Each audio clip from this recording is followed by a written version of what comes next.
स्वर में लगेगा।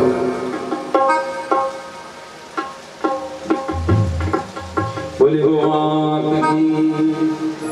आइए कुछ समय के विराम के पश्चात वापस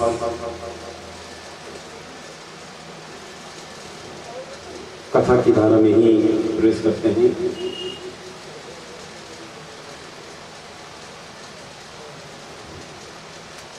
तो आज का पुनीत और पावन दिवस है मेरे भाई गुरु पूजन।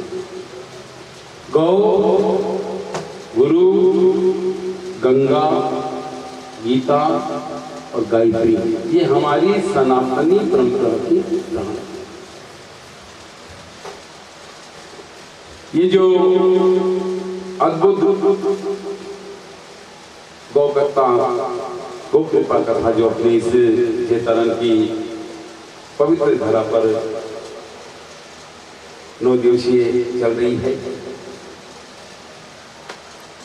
आज गुरु पूर्णिमा के पावन पर्व पर जो 1500 साल पुरानी भगवान शिव की मूर्ति की पुनर्स्थापना आप सबकी सन्निधि में, गो भक्तों की सन्निधि में, माता शक्ति की सन्निधि में आज संपन्न हो गई है। साक्षात कालों के काल महाकाल भगवान शिव मेरे भाई बहन आज व्यवस्थित हो चुके। तो हम जब यहाँ आए ना, तभी माताओं ने कहा था कि हम यहाँ पर महाराज जी पूजा तो करेंगे, लेकिन रोज 3 पैड़ी ऊपर चढ़ेंगे, 1 पैड़ी नीचे, क्योंकि अंदर 3 भी नहीं है, एकदम खड्डा। 6 फीट गहरे खड्डे में जाकर कैसे भगवान शिव की पूजा करेंगे। तो गौ माता की ऐसी कृपा हुई, बाबा ने स्वयं ऐसी प्रेरणा दी। इस गुरु पूर्णिमा के महोत्सव पर भगवान शिव की पुनर्स्थापना हो।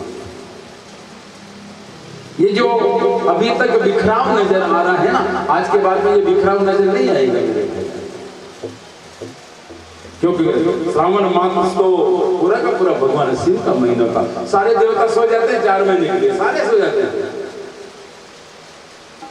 और इस चतुर्मास में ही भजन होता, देखना जगह जगह संतों के प्रवचन चलते हैं, जगह जगह चातुर्मास चल रहा है, धर्म कर्म सब कुछ ज्यादा होता है पूरे साल में। तो श्रावण मास के इस पुनीत पावन यानी चतुर्मास में ही होता है। और गुरु पूर्णिमा तो बहुत बड़ा दिन होता है। दान पुण्य का दिन भी गुरु पूर्णिमा ही होता है। और सेवा के रूप में तो अगर सबसे बड़ी सेवा मानी गई है तो मेरे भगवान इस गौ माता की मानी गई है। लेकिन आज ये हिंदुस्तान का दुर्भाग्य है कि जिस गौ माता को 100 करोड़ हिंदू माँ बोलते हैं ना, आज वही गौ माता मेरे भगवान सड़कों पर यूं घूम रही, प्लास्टिक खा करके मर रही है। क्यों मर रही है? हम इतने व्रत करते हैं, नियम करते हैं, उपवास करते हैं, जप करते हैं, तप करते हैं, यज्ञ करते हैं, हवन करते हैं, कथा करते हैं, दान देते हैं, पुण्य देते हैं, सब कुछ करने के बाद भी हमारे जीवन में बदलाव नहीं आता है। क्यों नहीं आता है? क्यों? कि धर्म है नंदी बाबा, है ना। अभी नंदी बाबा की भी स्थापना हुई थी ना। और सबसे पहले गणपति को किया, नंदी बाबा को स्थापन किया, उसके बाद में भगवान शिव को तो बाद में बनाया। माता आप जल चढ़ाने जाते हो ना मंदिर में, तो भगवान शिव को कोई बात बोलनी होती है, ये तो यहाँ देखो।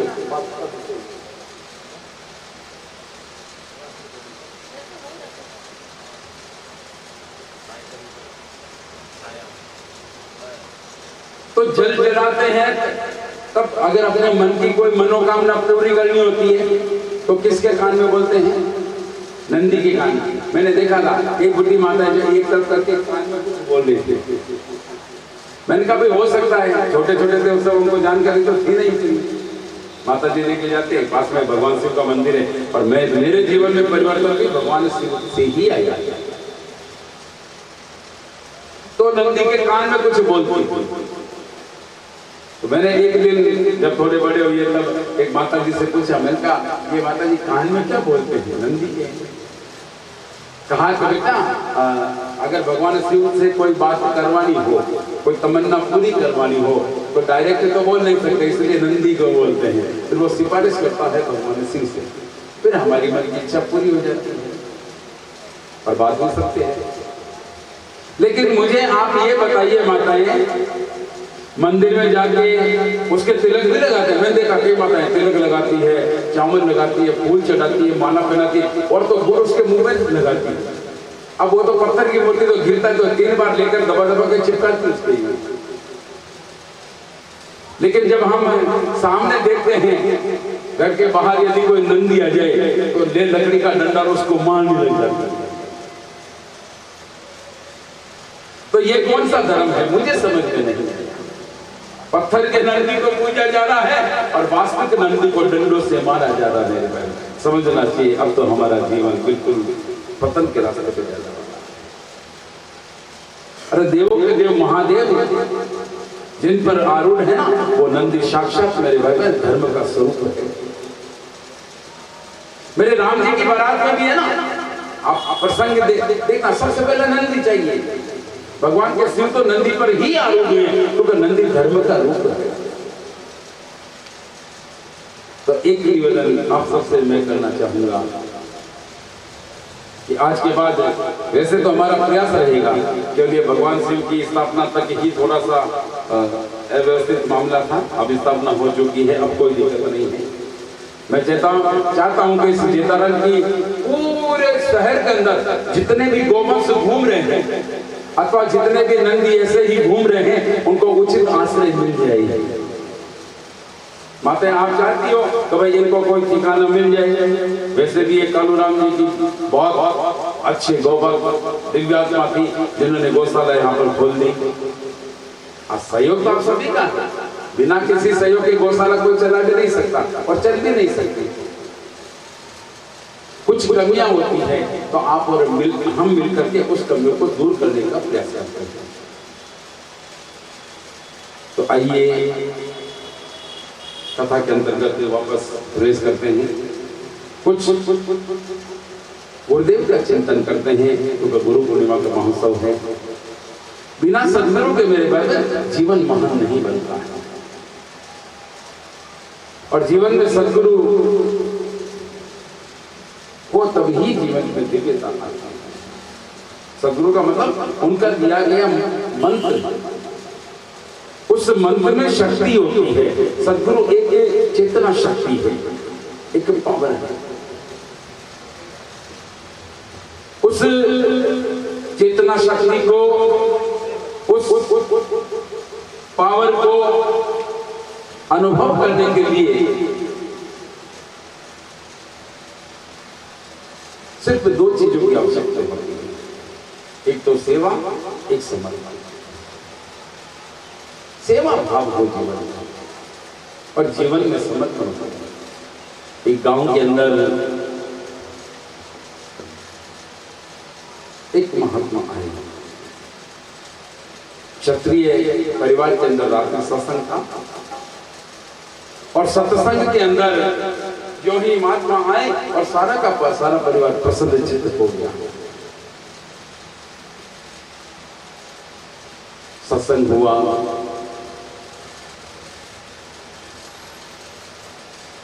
दूसरे दिन जब गुरुदेव के जाने का समय आया, अचानक बेटी ने पूछा, माँ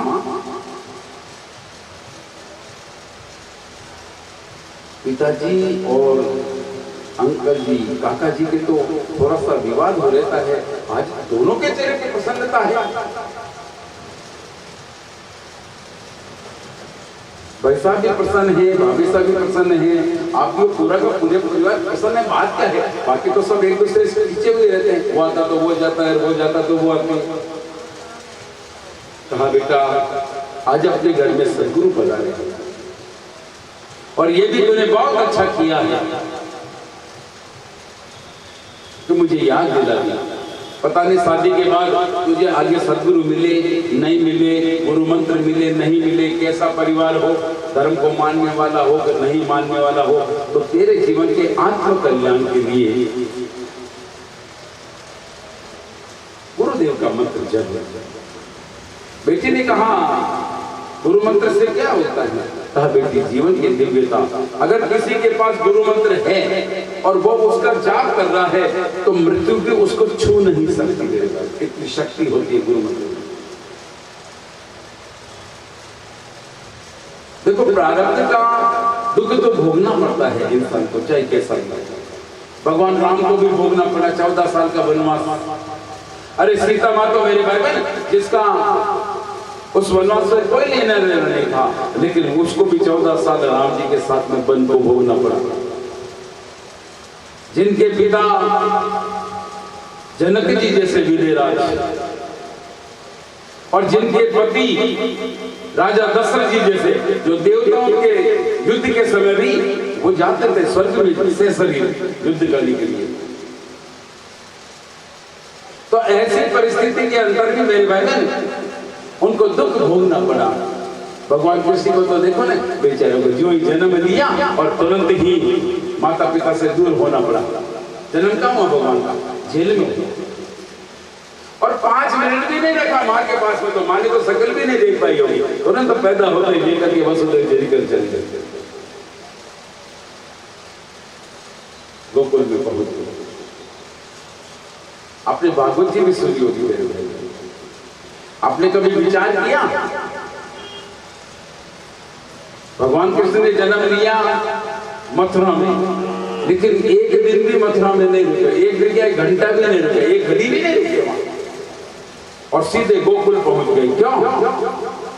क्योंकि मथुरा के अंदर एक भी गौ माताएं नहीं थी। इसलिए मेरे गोविंद ने कहा जहां पर गौ नहीं है वहां पर मुझे रहने की कोई आवश्यकता नहीं। तुरंत मथुरा को छोड़ कर हम भगवान कृष्ण को बोलते हैं ये तो माखन चोर है। मैं कल बता रहा था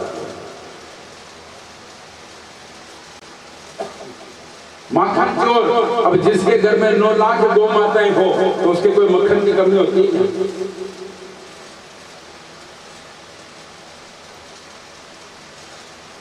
लेकिन मां ने कहा बेटी आगे का पता नहीं, जीवन में दुख किस समय आ जाएगा, क्योंकि सुख और दुख ये रात के दिन है।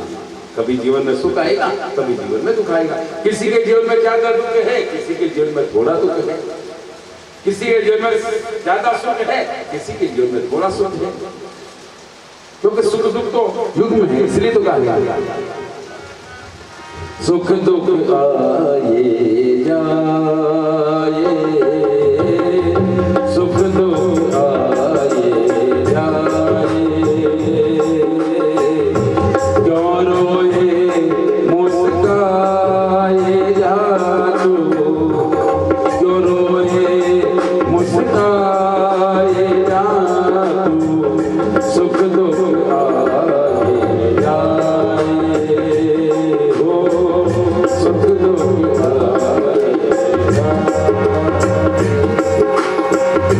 सुख तो राम कृष्ण में आए, दुख तो राम कृष्ण में आए, हरिचंद्र भी बच ना पाए, जीवन गति क्यों गवाए, सुख दुख आए जाए हो, सुख दुख आए जाए, क्यों रोए मुस्काए जा तू, क्यों रोए मुस्काए जा तू, सुख दुख आए जाए हो, सुख दुख आए जाए, सुख दुख आए। सुख और दुख मेरे भाई ये प्रकृति का नियम है। जैसे रात और दिन, धूप और चांद, पुरुष स्त्री, सुख दुख लाभ हानि, जीवन मरण, यश अपयश, और याद रखना ये 6 चीजें इस संसार के अंदर अटल है, जिसको कोई नहीं बदल सकता। हानि लाभ जीवन मरण, जस अपजस विधि। हानि होना होगी, कुछ भी करते, लाभ होना निश्चित रूप से अगर लिखा है तो होगा। जन्मना मरना, यश मिलना और अपजस मिलना, ये 6 चीजें परमात्मा के हाथ में, हमारे हाथ में नहीं है। कई बार हम घर में बहुत अच्छा काम करते हैं, सब कुछ बढ़िया करते हैं, लेकिन फिर भी हमको जश्न नहीं मिलता है। मिलता है मतलब ये माताएं सुबह 4 बजे से 5 बजे से उठ के लगी है, झाड़ू पोछा लगाना, टिफिन बनाना, साफ का बनाना, बच्चों को बना उनका टिफिन भर के भेजना, फिर आते कर अगर 2 मिनट की भी देरी होगी शाम के चाय पानी में तो पता नहीं किए कर क्या दिन भर बैठे रहते हो। अरे लोग तो काम तो नहीं है, हम तो ऑफिस से आए हैं और अभी चाय के पता नहीं है। इतना करने के बाद ये यश मिलना अपयश मिलना, ये गोविंद के हाथ में। इसलिए कभी कुछ बात हो जाए ना तो उसको गहरा नहीं लेना चाहिए। कभी किसी ने कुछ कह दिया तो हम तो टेंशन में हो जाते हैं। बिल्कुल ये कथा टेंशन से अटेंशन में करने का ही एक साधन है, और कोई साधन नहीं है। तो बेटी को कहा, बेटी अगला परिवार पता नहीं कैसा मिले तो भी गुरु जी से गुरु मंत्र ले। बेटी ने गुरु मंत्र लिया और अब तो बेटी का जीवन में प्रसन्नता से भर गया।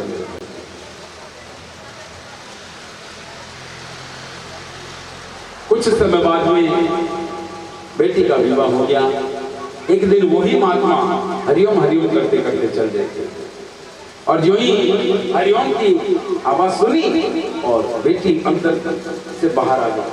कहा कौन है? देखा तो गुरुदेव थे उसकी, जाते प्रणाम किया। गुरुदेव ने कहा बेटी कौन? कहा गुरुदेव भूल गए, मैं उन ठाकुर साहब की बेटी। अरे बेटी तू यहाँ कैसे? कहा तो मेरी शादी हो गई है और ये मेरा ससुराल है। तो पधारी गुरुदेव, पधारी। जब कभी आपके घर में संत आ जाए तो सोचना चाहिए हमारा जितना, देखो संत जो भोजन करते हैं ना वो अन्न नहीं खाते, वो आपका जितना भी पाप होता है वो सब पाप को खाते हैं। कभी भी अतिथि आए ना, इसलिए तो हमारी परंपरा है मातृ देवो भवे, पितृ देवो भवे, गुरु देवो भवे, अतिथि देवो भवे, राष्ट्र देवो भवे। अतिथि को भी हम देवता का स्वरूप मानते हैं। तो बेटी उनको लेके गई, आराम से बैठाया, जलपान कराया। गुरुदेव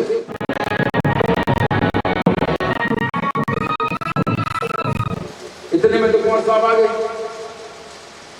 कहा कौन? कहा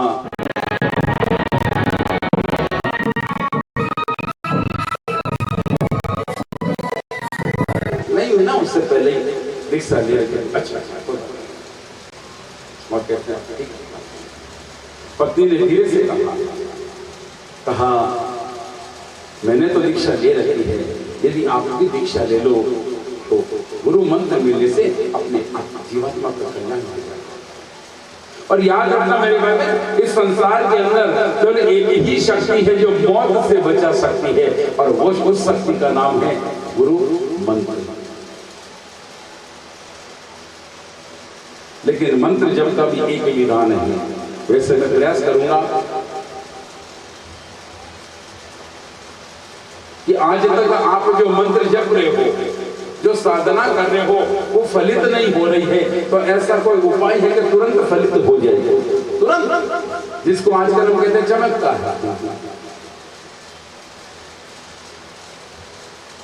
पर संसार है ना आजकल का, चमत्कार को नमस्कार करता है। लेकिन जीवन में मेरे भाई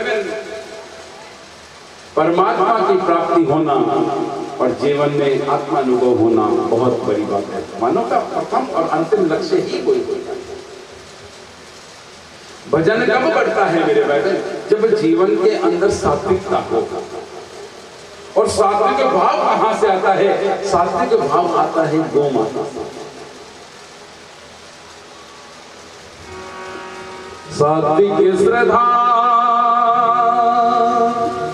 देनु सुहाई, जो हरि कृपा हृदय बस आई, जो हरि कृपा हृदय बस आई। सात्विक श्रद्धा देनु सुहाई, सात्विक श्रद्धा देनु सुहाई, जो हरि कृपा हृदय बस आई, जो हरि कृपा हृदय। देखो मौसम में उमस ज्यादा है। मुन्ना जी,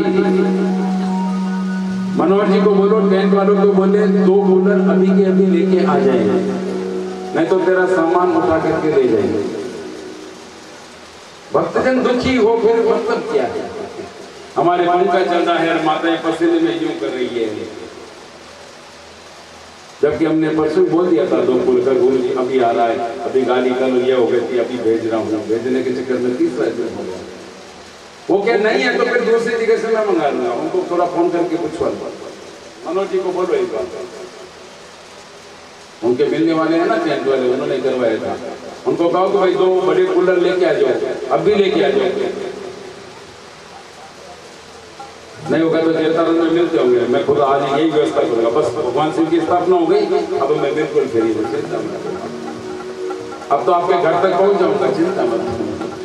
हम तो निकले ही मेरे घर में गौ माता के लिए, है ना।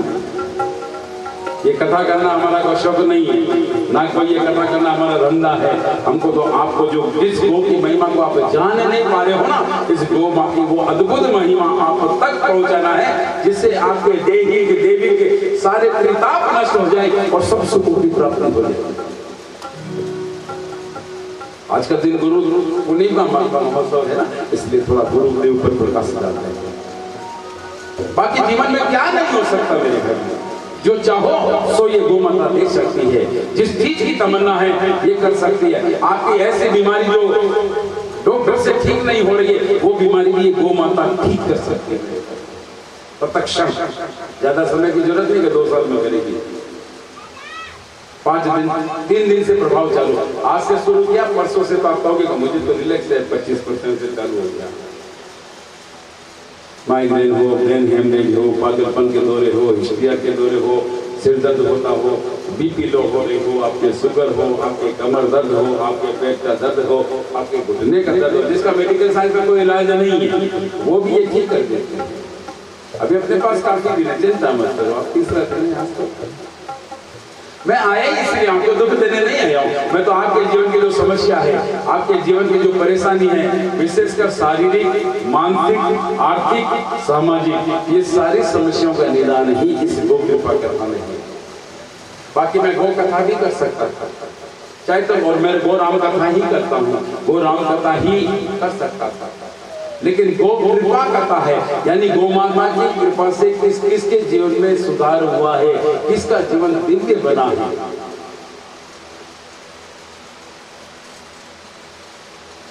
तो बेटी ने अपने पतिदेव को कहा, गुरुदेव आए हैं, मंत्र दीक्षा ले लो, महानता बन जाओ।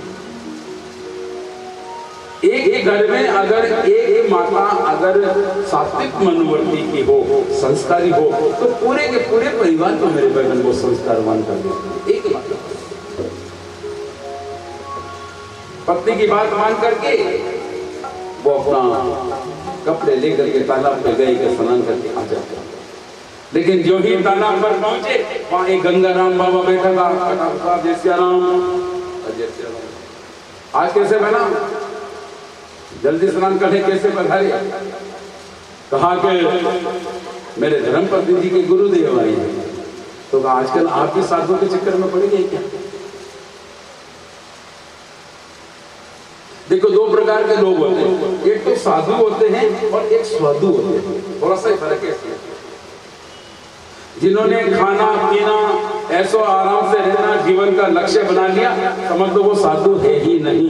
क्योंकि हमारी सनातनी परंपरा में साधु हमेशा जंगल में रहा, 5 स्टार जैसे होटल में बना के नहीं रहा। जंगल में कुटिया बना करके रहा है, कोई गौ माता का लेपन करके, गोबर का लेपन करके, ऐसी कुटिया में रहा है। भौतिक साधनों से तो कोसों दूर रहे हमारे सनातन ऋषि मुनि। आप राम कथा सुन रहे हैं, देखो ना, राम जी गुरुदेव वशिष्ठ के वहां जाते हैं विद्या अध्ययन के लिए, तो चाहते तो राजा दशरथ जी के राजमहल में कोई कमरों की कमी नहीं थी, वो गुरुदेव वशिष्ठ को वही बुला करके सबको दीक्षा शिक्षा दिला सकते थे, लेकिन सबको गुरुकुल भेजा। वो मेरे राम जी राजश्री घाट पाट को सब छोड़ा और धोती, जैसे सात्विक मनोवृत्ति में साधक रहता है वैसे रहकर के फिर विद्या देते। तो गंगाराम बाबा ने कहा कि क्या चक्कर पड़े हो बना आप ही, अगर एक बार इनका विश्वास किया तो काली घाट डूब जाओगे। देखो दुष्ट आदमी का यदि एक संग हो गया ना तो जीवन का पता निश्चित रूप से हो जाएगा। तो देखो लोग आपको बना बना बोलते कि नहीं बोलते, बोलते हैं। आपको मानते कि नहीं मानते, मानते। आपका नाम है कि नहीं है, नाम है तो फिर और क्या चाहिए, यही तो चाहिए ना।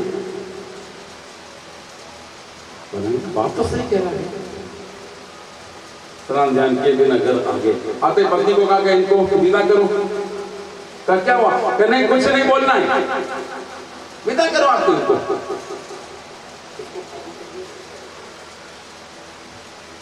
विदा करने की बोल रहे हो। पत्नी ने देख लिया कि इनका थोड़ा अभी मामला थोड़ा तेज है, तो और याद रखना माता है आप जाओ तो आपके घर में शांति आए तो 3 मिनट में आ जाएगी। देखो मैं क्या कथा कहने नहीं आया हूँ, आपके पूरे जीवन को बदलने के लिए आई हूँ। और दावा है मेरा कि 9 दिन में जिस घर में लड़ाई झगड़े होते हो, पति पत्नी के नहीं बनती हो, सास बहू के नहीं बनती हो, पुत्र पिता के नहीं बनती हो ना, ऐसी सारी समस्याओं का निदान यहाँ होने वाला है। क्योंकि कृपा का अनुभव कब करोगे, जब हमारे जीवन में तुरंत बदलाव आएगा। बाकी तो सुनते तो हम सदियों से आ रहे थे, सुनने में कोई कमी नहीं रखी है, लेकिन जीवन में बदलाव नहीं आया है। पत्नी ने देखा कि अभी स्वभाव थोड़ा सा ऐसा हो रहा है, गुरुदेव को प्रणाम करके हम दक्षिण देती विदा किया। इधर मेरे भाई बहन फिर गलत संगत पड़ गई, और जब इंसान गलत संगत में पड़ जाता है तो फिर उसके जीवन का पतन हो जाता है। शरीर में दुनिया भर के रोग लग गए, 2 साल के अंदर पीना खाना सब चालू किया और नतीजा हुआ कि शरीर उनका अब रुग्ण होने लगा। 2 साल बाद उन्होंने शरीर छोड़ दिया। पत्नी बहुत बहुत प्रेम करती थी, उसने भी 2 साल बाद में अपना शरीर छोड़ दिया। संयोग से वो बना है ना, वो मरने के बाद में मेरे बगल राजा के वहां हाथी का रूप धारण किया और पत्नी ने वहां राजकुमारी का अवतार। क्योंकि जैसे संस्कार होते हैं ना वैसा ही हमको पुनर्जन्म मिल जाता है। और क्षत्रियों में एक परंपरा है, चाहे बालक हो चाहे बालिका हो, सबको पूर्ण रूप से सक्षम बनाया जाता है। आपको सबसे सारी विद्याओं को जब बेटी थोड़ी जवान हुई ना तो उसको शस्त्राघात दिखाया, अस्त्रबल दिखाया, हाथियों का दिखाया, और जो ही हाथियों के वहां गई और बेटी में भजन था, पहचान गई, अरे ये तो मेरे पिछले जन्म का पति है। और हाथी भी देखते पहचान गया, ये तो मेरे पिछले जन्म की पत्नी है। देखो जितने भी पशु होते हैं ना योनिया, उन सबको अपना पिछला जन्म याद होता है। और जिसने भजन किया है यदि उसका भ्रष्ट योगी है और वो पुनः जन्म लेता है तो पिछला जन्म उसको भी याद रहता है। अब तो हाथी की आंखों से आंसू गिरने लगे, कहा रे मैंने अगर पत्नी की बात मान ली होती तो आज मेरी दुर्दशा नहीं होती। अब बेटी भी क्या करे बेचारी, उसको ठीक है अच्छा घास खिलाती और तो कुछ कर नहीं सकती। जब बेटी जवान हो गई तो बेटी का स्वयंवर रचा गया। राजकुमार आई, बेटी को माला दी स्वयंवरण करने के लिए। और जब बेटी चारों तरफ घूमी ना तो विचार किया, पिताजी को कहा पिताजी वो हाथी को भी बुलाओ ना। पिताजी ने कहा देखो आजकल प्रेम हो जाता, हाथी से हो जाता, बिल्ली से हो जाता, घोड़े से, आजकल तो कुत्तों से प्रेम होता है। ये सनातनी परंपरा, ये हमारा कल्चर नहीं है, हमारा गो कल्चर है, काउ कल्चर है। लेकिन आजकल हमारा डॉग कल्चर चला दिया हमने। और कई घरों में तो हम देखते हैं कुत्ता बेडरूम में चला जाता है। उसको पास में लेके मेरा बेटा मेरा पिल्ला, और उसको खिलाते ही मरते हैं वैसे हो जाए। और कई जगह तो जो सुविधाएं हमको भी उपलब्ध नहीं होती वैसी सुविधाएं मेरे भाई उनको उपलब्ध हो जाती है। मैं बेंगलोर गया था तो वहां पर उस समय गाड़ी आई थी ओली ओली ऐसी कुछ चाहे 40-50 लाख की ऐसी कोई गाड़ी थी उस समय, आपके 15 साल पहले की बता रहा हूँ मैं। तो मेरे भी मन में तमन्ना आई गई ऐसी गाड़ी को गजब है, तो मैंने कहा तो हाथ तो लगा के देखो कैसे लग रही है। पास में गया तो अंदर से भौंक करके कुत्ता भौंक रहा था। मेरे साथ में थे ये ब्यावर राजमहल होटल वाले इंद्रमल जी कोठारी, उनके वहाँ राजराजेश्वरी नगर बेंगलोर में घटा दी, वहाँ की सत्य घटना है, कोई झूठ नहीं है। तो मैंने अपने साथ में थे उनसे मैंने कहा भैया ये क्या है? कहा गुरुजी ये पता नहीं कितने लाख का पता है था अल्सेसियस ऐसा कुत्ता था वो। तो इसके लिए 4 तो आदमी है इसके साफ सफाई के लिए, इसको खिलाने के लिए, इसको नहलाने के लिए। मैंने कहा गजब है, 50 लाख की गाड़ी में घूम रहा है, 4 देश के नौकर हैं, कुत्ते के ठार बांधे देखो मेरे भाई। और हिंदुस्तान के 2 साल देखो यहाँ इंसान को भी मेरे भाई में 2 वक्त का भोजन नहीं मिलता। हाँ कुत्ता है, मैं ये नहीं कहता हूँ कि उसको मारो, हमारा कल्चर है घर के अंदर गौ माता होनी चाहिए। क्या होनी चाहिए? गौ माता। और कुत्ता कहाँ होना चाहिए? घर के बाहर। हमने उल्टा कर दिया है, बाहर के गली के कुत्ते को तो बेडरूम के अंदर ले गए और घर में रहने वाली गौ माता को रोड पे छोड़ दिया मेरे को। इसलिए तो जीवन में विषमता हो गई हमारी। बेटी को माला दी, माला देकर बेटी घूमती घूमती आई और उस हाथी के गले में माला दी। सारे राजकुमार खड़े हो गए। जो हाथी, राजा ने कहा रे हाथी से कोई विवाह थोड़ी होता है, ठीक है इसका प्रेम है तो पशुओं से प्रेम हो ही जाता है। कोई कुत्ते से प्रेम करते हैं, कोई बिल्ली से करते हैं, कोई खरगोश से करते हैं, कोई गौ माता से करते हैं, सब इसलिए। दूसरी बार माला दी, दूसरी बार भी हाथी के गले में डाली। जब तीसरी बार भी हाथी के गले में माला डाल दी तो सारे राजकुमार नाराज होकर चले गए। अरे राजा की बेटी ने तो हाथी से विवाह किया, हाथी से विवाह किया। और इज्जतदार आदमी के लिए तो अपमान मेरे भाई में मृत्यु के समान होता है। कहा कि अब मरना अच्छा है, अपमान हो चुका है। जो ही राजा नदी के पास में गए, देखो माताओं से एक विशेष निवेदन है। आज जब हम अखबार देखते हैं ना तो देखते कई माताएं जब अपने बच्चे को लेकर के कुएं में कूद गई, किसी ने केरोसिन डाल करके आग लगा ली, आत्महत्या कर ली। वैसे मेरे भाई बहन ये बहुत कुछ होता है। एक थोड़ी सी भूल के कारण पूरे परिवार को रोना पड़ता है। मरना किसी समस्या का हल नहीं है, और आत्महत्या जैसा कायराना कदम तो जिंदगी में कभी नहीं उठाना चाहिए। गति नहीं होती है, जन्म जन्म भटकना पड़ता है। थोड़े से क्रोध के कारण माता केरोसिन डालेगी, जो आग लगाई फिर कहेगी बचाओ बचाओ, तो मेरी मां मैंने आग क्यों लगाई? तो नहीं, मृत्यु किसी समस्या का समाधान नहीं होता। लेकिन राजा ने विचार किया क्या करूंगा।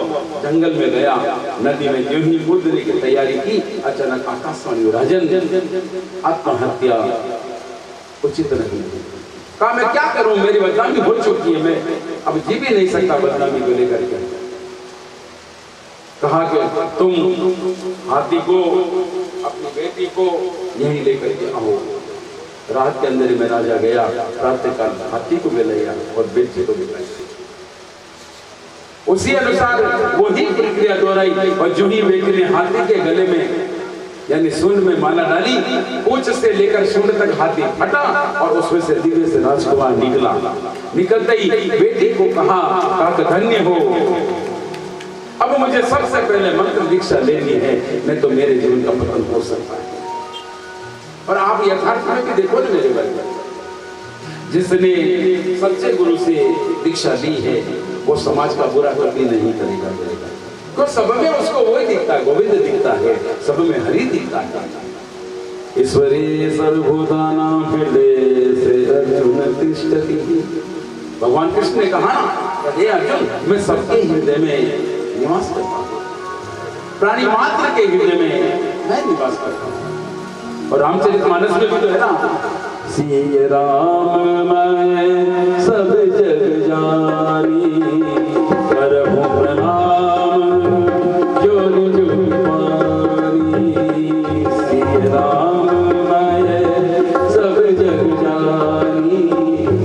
करहूं प्रणाम जोरी जुग पानी। सिय राम मैं सब जग जानी,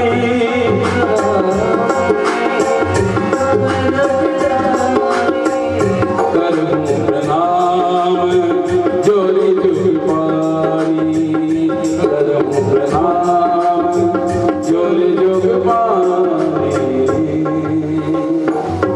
सिय राम मैं सब जग जानी, करहूं प्रणाम जोरी जुग पानी। सब में सीताराम का रूप है। तो एक मेरे भाई बहन मंत्र दीक्षा के प्रभाव से जो जीवन का पतन होने वाला था ना, वो पतन मेरे घर में बच जाता है।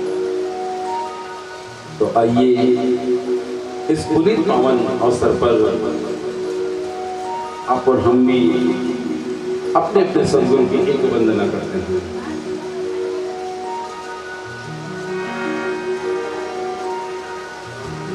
मेरे सद्गुरु स्वामी राम शरण में तेरी हूँ, ओ मेरे सद्गुरु स्वामी राम शरण में तेरे हूँ,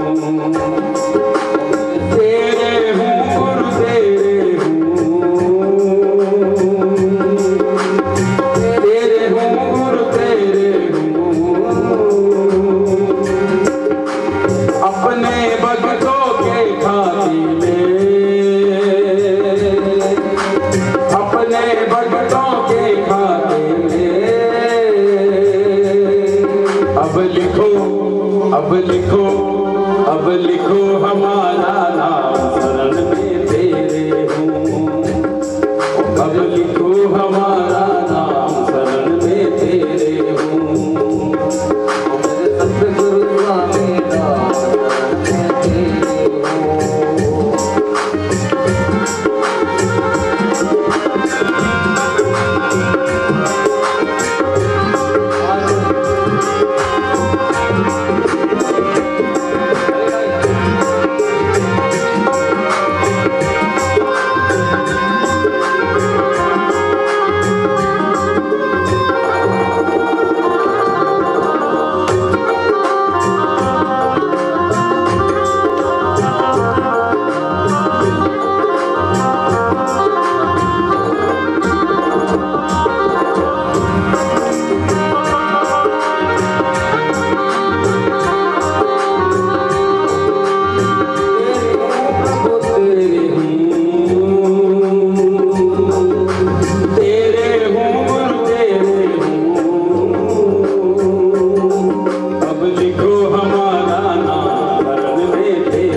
शरण में तेरे हूँ।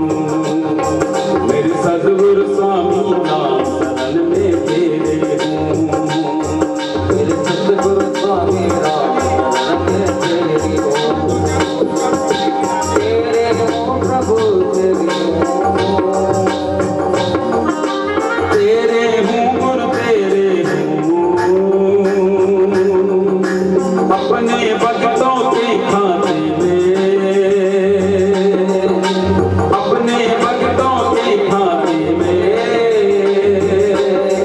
अब लिखो हमारा नाम शरण में तेरे हूँ। अब लिखो हमारा नाम शरण में तेरे हो। मेरे सद्गुरु स्वामी नाम शरण में तेरे हूँ। मेरे सतगुरु स्वामी राम शरण में तेरी हूँ।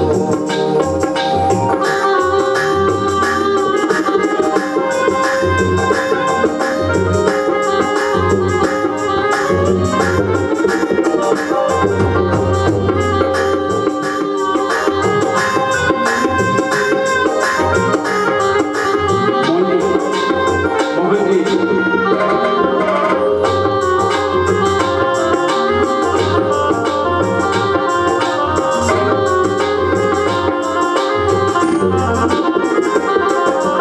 तेरे हूँ गुरु तेरे हूँ। तेरे हूँ प्रभु तेरे हूँ। तेरे हूँ गुरु तेरे हूँ। तेरे हूँ प्रभु तेरे हूँ। अब लिखो हमारा नाम शरण में तेरे हो। अब लिखो हमारा नाम शरण में तेरे हो। मेरे सद्गुरु स्वामी नाम शरण में तेरे हो। मेरे सद्गुरु स्वामी नाम शरण में तेरे हो।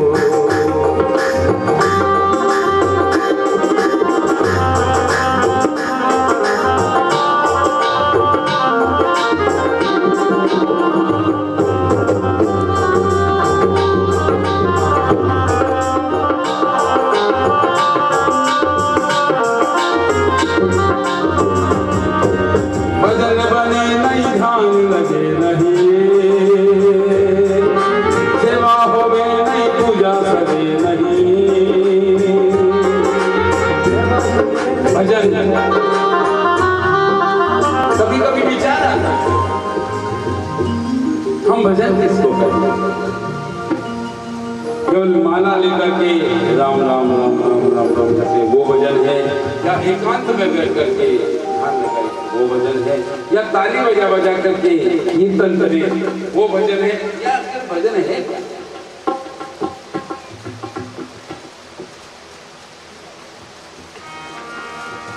सबसे पहले तो मेरे भजन, जैसे कबीर जी ने कहा,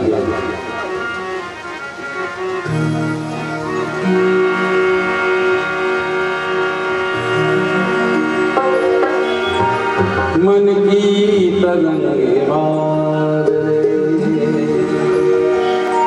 ओ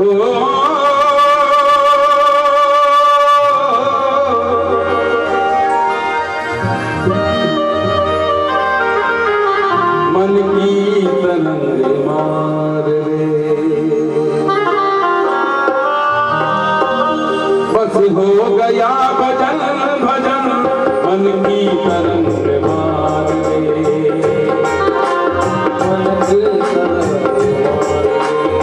बस हो गया भजन भजन मन की तरंग मार ओ मन की तरंग मार बस हो गया भजन भजन मन की तरंग मार गवाइए बेटा, मन की तरंग मार ले बस हो गया भजन भजन मन की तरंग मार ले बस हो गया भजन। आदत बुरी सुधार ले, आदत बुरी सुधार ले बस हो गया भजन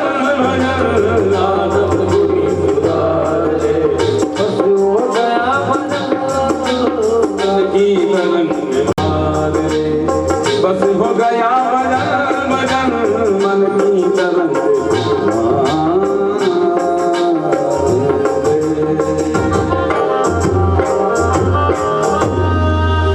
तो मेरे बहन इस पवित्र पुनीत श्रावण मास के पूर्वार्ध में जो आज गुरु पूर्णिमा है, अपने अपने सदगुरु के मंत्र का सतत सुमिरन करना चाहिए।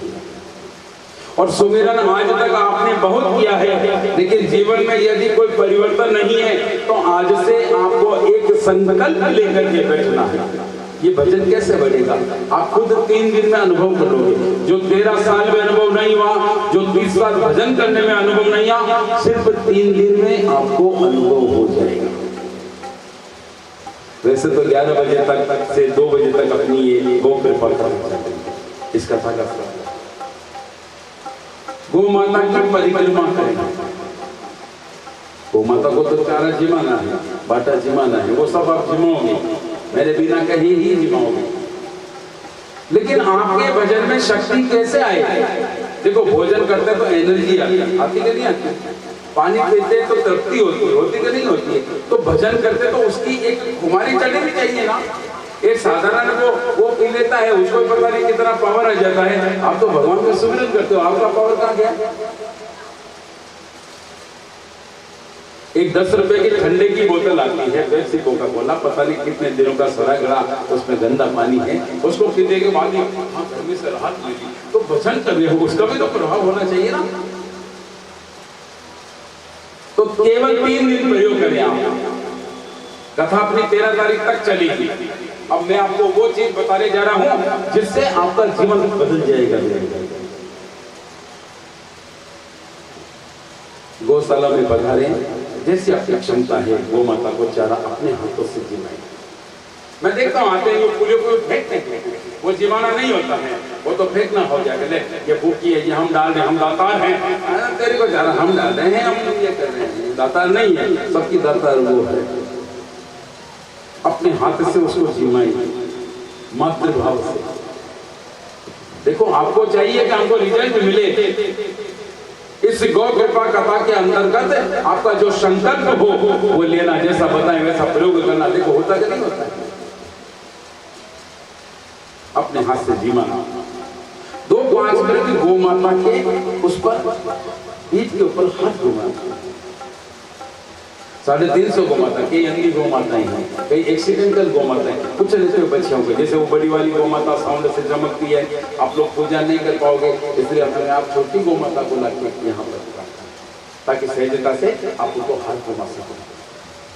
नीचे क्या रखा? हम तो सहज ही हो जाएंगे, हम तो यहाँ रखेंगे, ये हमारे पास बैठी रहेगी। एक गौ माता को प्रयास करेंगे, ये हमारे पास यहीं बैठी रहेगी। हाँ, अभी चमक रही है, लेकिन 3 दिन रहने दो, फिर यहाँ बैठेगी, अपने आप को बिना बांधे यहाँ बैठ जाएगी।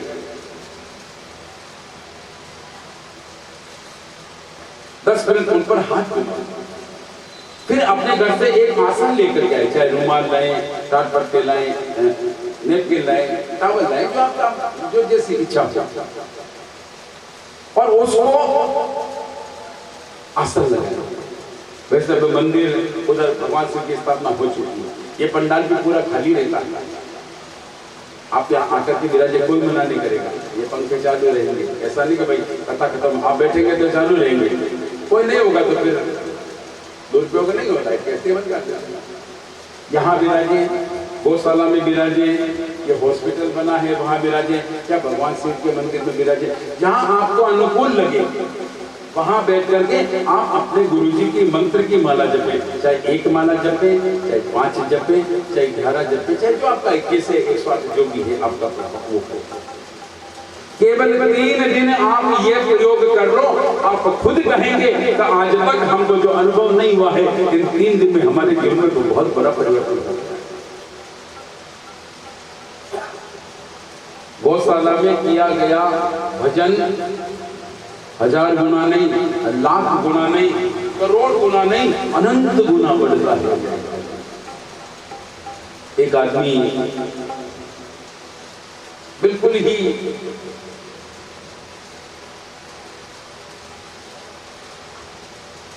क्रोध क्रोधी स्वभाव का, दुष्ट, दया तो उसके अंदर थी नहीं। कोई भी आदमी मिलता वो उस तरह से बात करता, कोई आदमी से बात करना भी पसंद नहीं करता। हम भी होता नहीं, कई बार किसी को आवाज देते हैं, चलो चलो टाक साहब आना, हाँ यार बोलो बोलो टाक साहब जरा बोलो बोलो बोलो, और कहते हैं आना, अरे जाने तो भी बोलते हैं ना। आदमी वो भी है, आदमी वो भी है, लेकिन मनोवृत्तियों का प्रभाव होता है।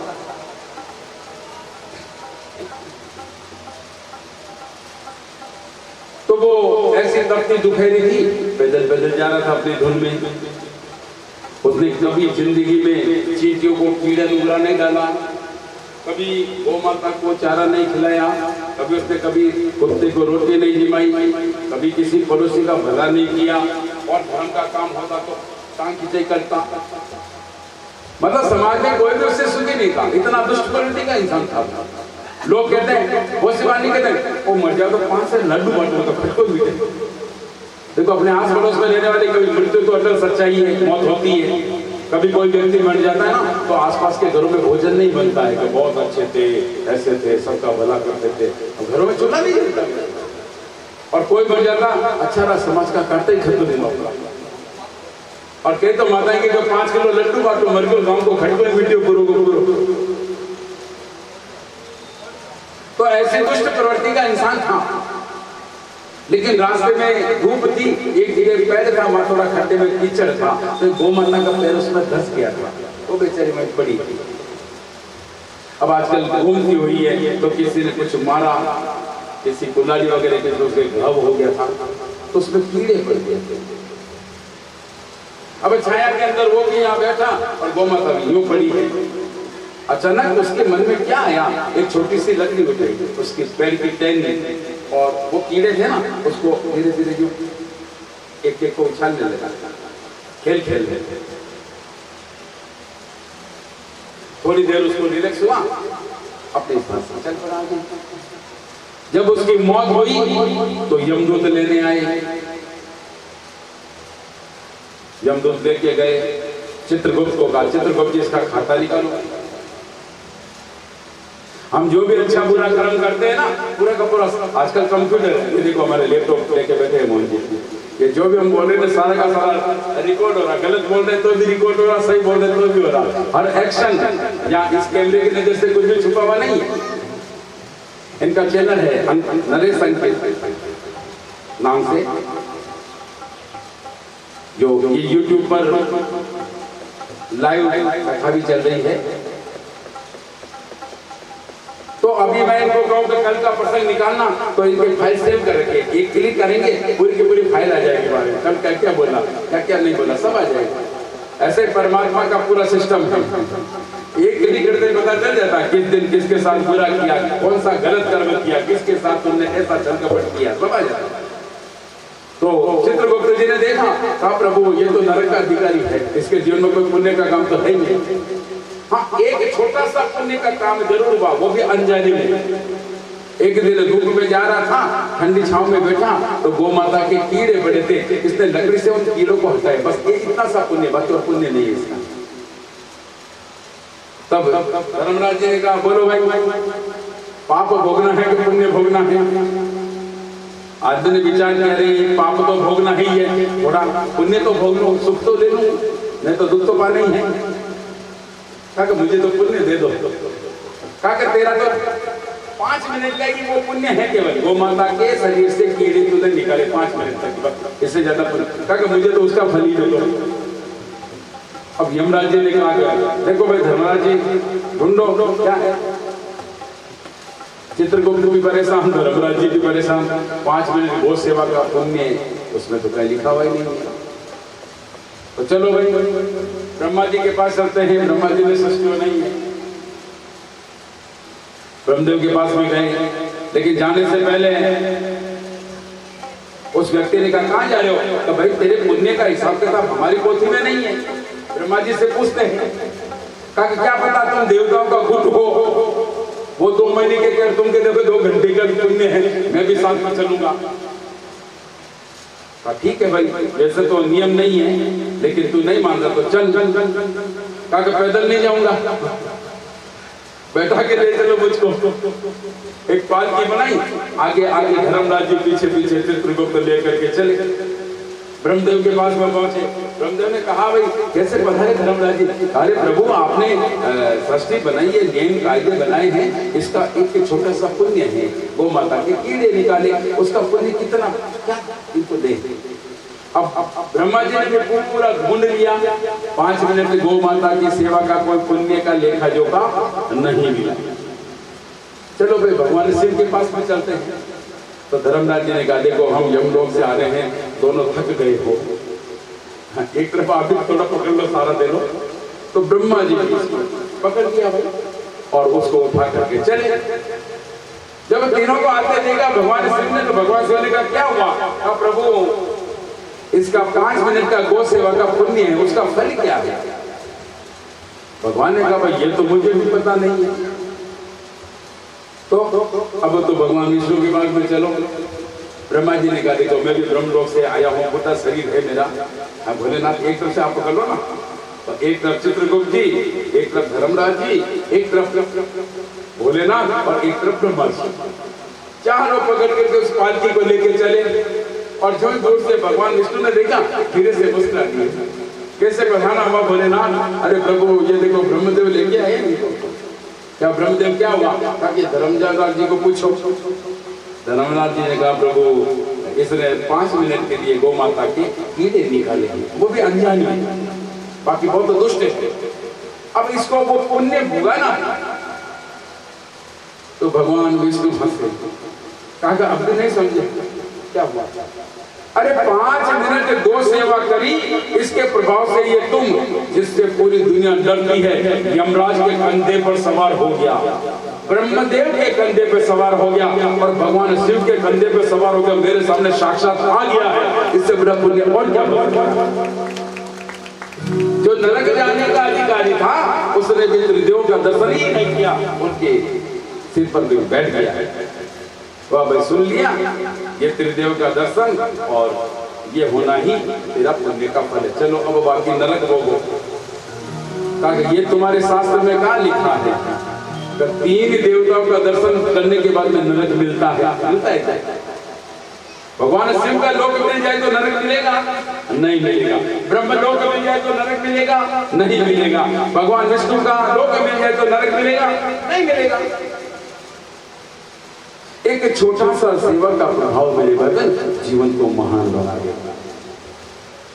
तो वैसे तो माताएं अपनी कथा का समय 11 बजे से 2 बजे तक ही है और इस कथा में समयबद्धता बिल्कुल निश्चित है। 11 बजे का मतलब 11 बजे। देखो आज मैं खुद रह करके कहीं से भी आपके हुनर का व्यवस्था मैं आज कर रहा हूं।